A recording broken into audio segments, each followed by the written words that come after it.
Come on down to the meme stream flow, where the wild web winds do blow. We're stirring tales, both fast and slow. In the heart of the night we glow. Join the ride, feel the vibe in the human need. We're alive from screen to screen. We dive digital high, we thrive.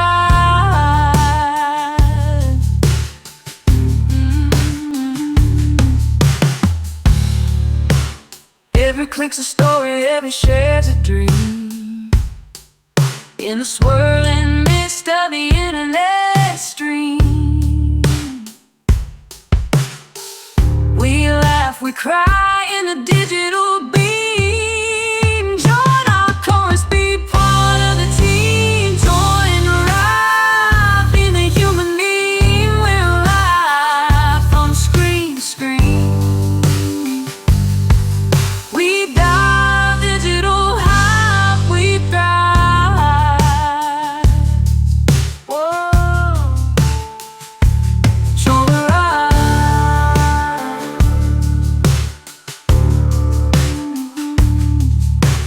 Join the ride, feel the vibe in the human meme. From screen to screen we dive in the glow of the moon under starry skies. We find our truth in the memes that rise. With every post, our spirit flies. Join us now, catch the prize. So if you're wandering, looking for a sign, in the human meme, you'll find the divine. In the tapestry of the web we entwine. Come with us, let your light shine.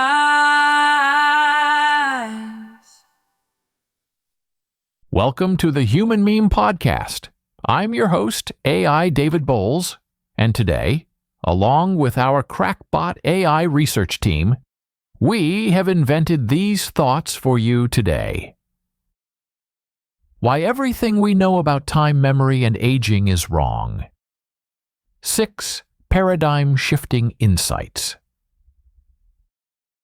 The first forgotten truth emerges from the medieval understanding of time as a living, breathing entity rather than a mere mechanical measurement. Before the proliferation of mechanical clocks in the 14th century, communities understood time through the rhythms of nature, prayer bells, and seasonal cycles. This organic temporal awareness created a psychological resilience that we've lost in our nanosecond-obsessed age. Medieval chroniclers spoke of thick time, moments that expanded during contemplation, compressed during joy, and flowed like water through daily life.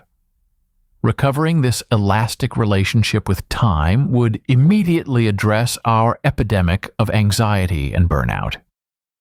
When we cease treating time as a scarce resource to be maximized, and instead experience it as an abundant field of presence, we naturally align with healthier patterns of work, rest, and relationship. The practical application is startlingly simple, organizing our days around natural light cycles and meaningful rituals rather than arbitrary clock divisions restores a sense of groundedness that no amount of productivity optimization can achieve. The second truth lies dormant in the pre-Cartesian understanding of consciousness as fundamentally communal rather than individual. Before Descartes proclaimed, "I think, therefore I am," human societies operated on the principle that we relate, therefore we are. This isn't mere philosophy. It's encoded in the structure of ancient languages, where the concept of an isolated self simply didn't exist in the way we understand it. The word for mind in Old English, mod, encompassed not just individual thought, but the entire emotional social field in which a person existed. This understanding would revolutionize our approach to mental health, education, and social organization. Depression, anxiety, and alienation are not merely individual pathologies, but symptoms of a fractured communal consciousness. By reconstituting our environments to prioritize genuine face-to-face interaction, shared meals, and collective problem-solving, we would see immediate improvements in psychological well-being that surpass any pharmaceutical intervention.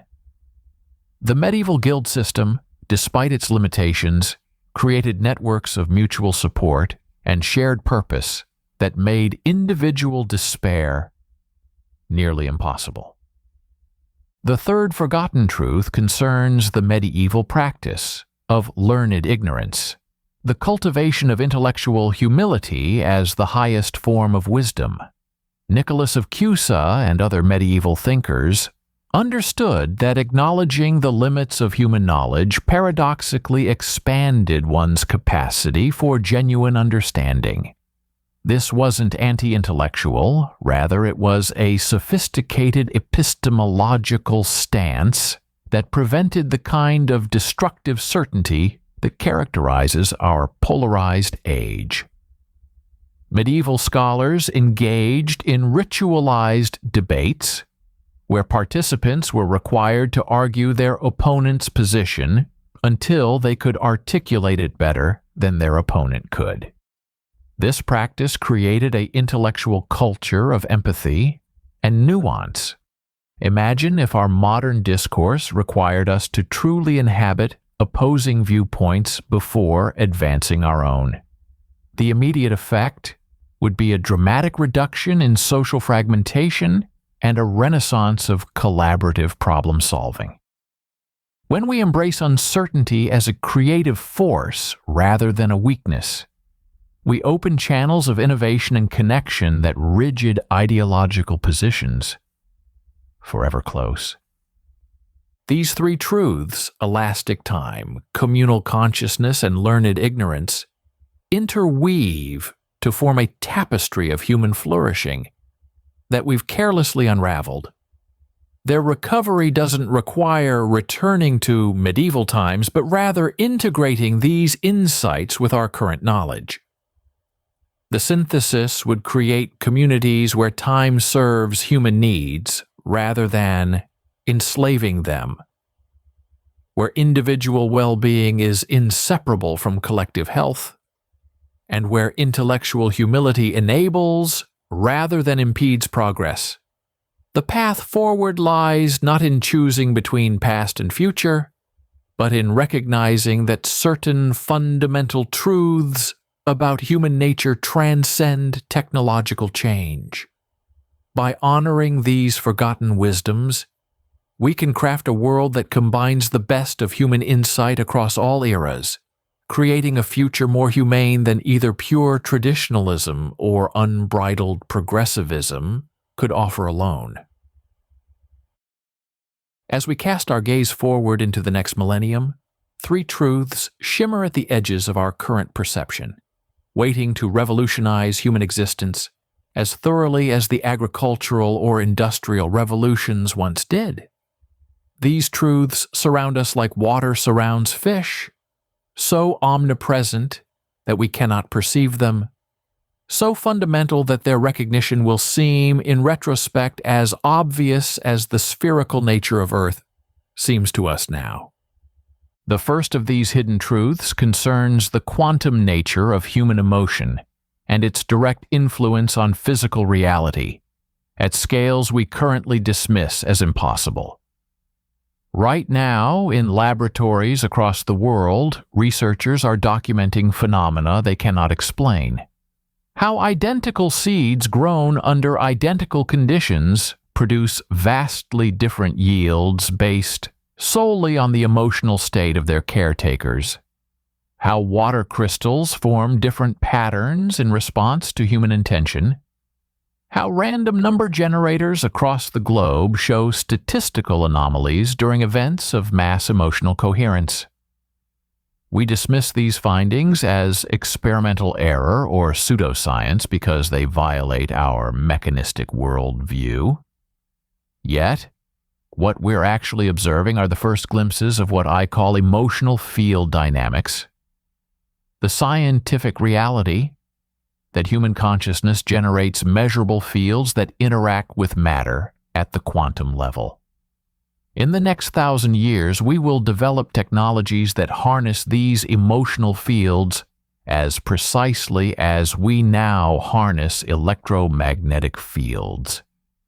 Imagine cities where collective joy literally illuminates streets through bioluminescent responses to emotional resonance, where depression is treated not through chemicals, but through carefully orchestrated community emotional fields that recalibrate individual suffering, where agriculture yields respond not just to nutrients and water, but to the cultivated emotional environment of their tenders. This isn't mysticism. It's the next frontier of physics, hiding in plain sight in anomalous data we're too paradigm-bound to interpret correctly. The second unrecognized truth involves the discovery that human memory is not stored in individual brains, but in the geometric patterns of our movement through space. Every step you take, every gesture you make, creates an invisible trace in what future scientists will call the kinetic field, a dimensional layer of reality where motion leaves permanent impressions. Ancient cultures intuited this through dance rituals and processional paths, but we've lost this awareness, thinking of movement as mere transportation. Current research in embodied cognition hints at this truth. How walking enhances memory, how gesture facilitates learning, how spatial navigation and memory are neurologically intertwined. But we're seeing only shadows of the full reality. In the coming centuries, we'll discover that human settlements have been unconsciously creating vast memory palaces through our collective movement patterns. The route you take to work every day is literally encoding information in space-time that can be retrieved by future walkers of that same path. Cities will be redesigned as massive cognitive instruments, where the arrangement of streets, the flow of pedestrian traffic, and the rhythm of daily movement create collective intelligence, far exceeding any individual mind or artificial intelligence. Education will transform from sedentary information transfer to choreographed movement through carefully designed spaces that encode knowledge directly into the student's kinetic field. The implications stagger the imagination. Libraries that are walked rather than read, historical knowledge preserved not in books, but in the very paths our ancestors traveled. Healing modalities that use specific movement patterns to literally rewire traumatic memories, encoded in space. The third truth, perhaps the most radical, is that human aging is not a biological inevitability, but a collective psychosocial construct maintained by our shared belief in its necessity. Right now, scattered across medical journals, are documented cases of individuals who age at radically different rates, whose biological markers of aging reverse under certain conditions, whose cells demonstrate plasticity that contradicts everything we think we know about senescence.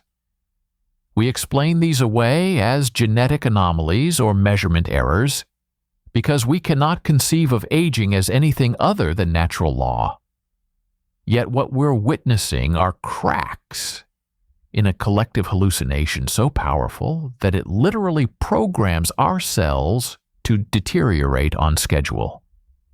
The mechanism is hiding in plain sight.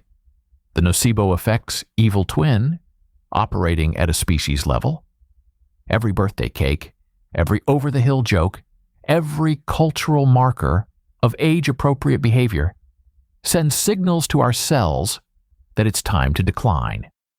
In the next millennium, humanity will undergo what I call the Great Awakening to temporal sovereignty. The recognition that biological age is as mutable as any other aspect of human experience. This won't mean immortality in the crude sense of endless duration, but rather the ability to consciously navigate our biological timeline, choosing when to embody the energy of youth, the wisdom of maturity, or the transcendent perspective of elderhood, based on what serves our purpose, rather than how many times Earth has circled the sun since our birth. Communities will develop age-fluid cultures, where biological age becomes as irrelevant as astrological signs are to most of us now. These three truths, emotional field dynamics, kinetic memory storage, and temporal sovereignty, interconnect in ways that will reshape human civilization beyond recognition. When we understand that emotions directly influence matter, that movement encodes memory, and that aging is a choice, we'll create societies that would seem like pure magic to us now. Cities will become living organisms responding to the emotional states of their inhabitants, with architecture that physically transforms based on collective need. Educational systems will abandon the industrial model entirely, instead creating elaborate movement-based learning environments where students literally dance their way to knowledge, encoding understanding in their bones rather than their notebooks. Multi-generational communities will emerge where biological age ceases to segregate, where a person might choose to embody youth for a creative project, maturity for leadership, and elderhood for contemplation, cycling through these states as naturally as we now change clothes. The transition to recognizing these truths will not be smooth. Just as the heliocentric model faced violent resistance, these revelations will challenge every institution built on the assumption of mechanical consciousness, individual memory, and inevitable aging. Entire industries will collapse. The pharmaceutical industry's approach to mental health will seem as barbaric as bloodletting. The educational system's sedentary model will be recognized as actively harmful, and the anti-aging industry will transform from fighting aging to orchestrating conscious age navigation. New ethical frameworks will emerge. If emotions affect others at a quantum level, what constitutes emotional responsibility? If movement creates lasting memory traces, who owns the kinetic patterns in public spaces? If aging is voluntary, what social structures replace age-based hierarchies? Yet the promise of this transformation defies imagination. Mental illness, as we understand it, will largely disappear as communities learn to create healing emotional fields. The wisdom of entire civilizations will be preserved not in fragile documents, but in the eternal dance of human movement through sacred spaces. Death itself will transform from a feared ending to a conscious transition, chosen at the moment of completion rather than imposed by biological decay.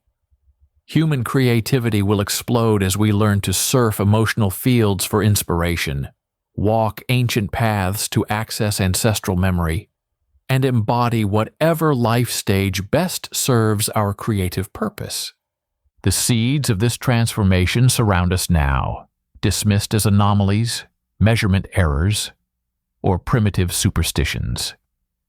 Street artists who intuitively understand that their work changes the emotional field of neighborhoods are early pioneers of emotional field dynamics. parkour practitioners who speak of reading the memory of spaces, are unconsciously accessing kinetic field storage.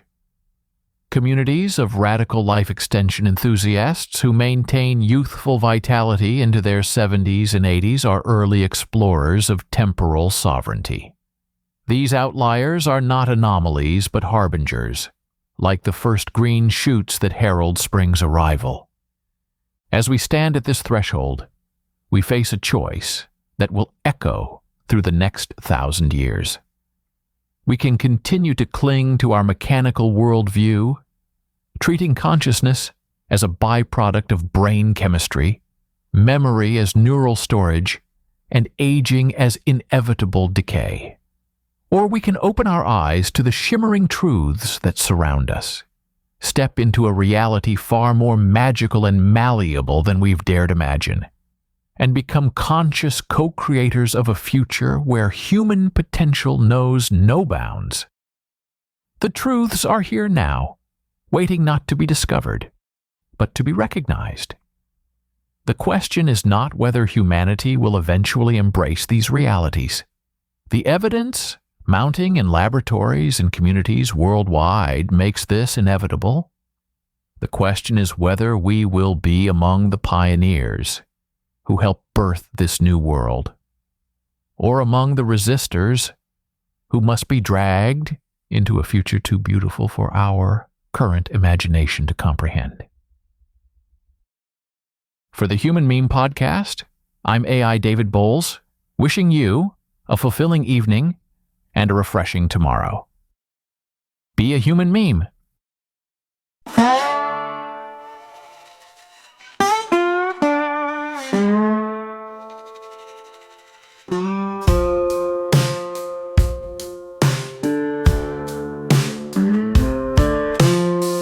Come on down to the meme stream flow, where the wild web winds do blow. We're stirring tales, both fast and slow. In the heart of the night we glow. Join the ride, feel the vibe in the human meme. We're live from screen to screen. We dive digital high, we thrive.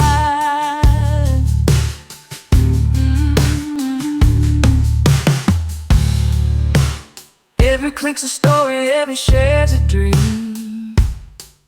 In the swirling mist of the internet stream, we laugh, we cry in the digital beam. Join our chorus, be part of the team. Join the ride in the human meme. We're live from screen to screen. We dive digital high, we thrive. Whoa. Join the ride.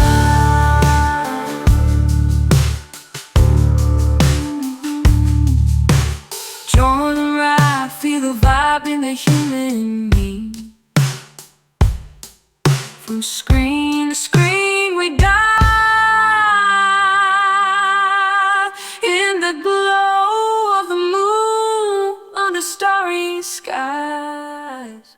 We find our truth in the memes that rise. With every post, our spirit flies. Join us now, catch the prize. So if you're wandering, looking for a sign, in the human meme, you'll find the divine. In the tapestry of the web we entwine. Come with us, let your light shine.